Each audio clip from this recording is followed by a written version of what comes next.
There's a pentagram in your music. When I was a kid, my parents took me to piano lessons, and piano lessons involved lots of memorization. There were these things called scales, which were sequences of notes that you had to remember and learn to play automatically so that you would be playing in key all the time. These things presented themselves as sequences of white note, black note, what note? I couldn't remember it. It was really complicated. And I just couldn't understand what the deeper structure was, but I was always left with a nagging sense that there was something there that I was missing. This mystery stuck with me as I got older, and I kept thinking about it. Every octave sounded like every other octave to me. It was like we were going around in circles.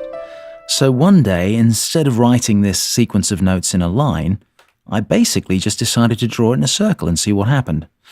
I saw the notes A sharp, B, C, C sharp, D, D sharp, E, F sharp, G, and G sharp, like the 12 hours on a clock face or the 12 months in a year. When you see the octave this way, it becomes clear the black notes have a pattern. So what I did next was connect the dots. When I saw what I'd drawn, I was a bit shocked.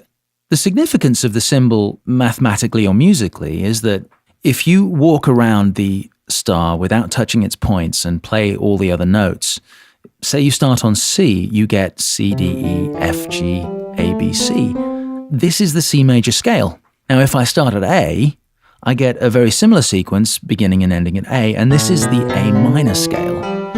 So what we're seeing is that any starting point, you get a different musical mode.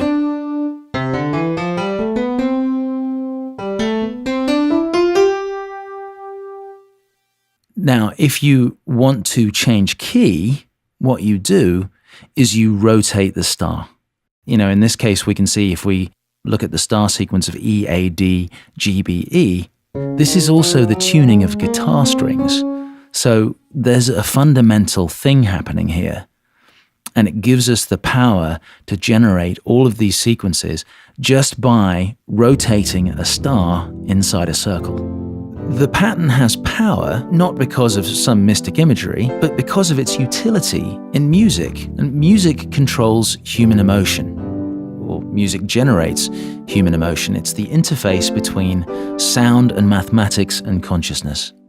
In this series of videos, we would like to take you on a journey through these insights and show you some of the things that we've discovered that make it easier to understand music theory and express oneself musically. If these discoveries are intriguing to you and you'd like to know more, please keep in touch.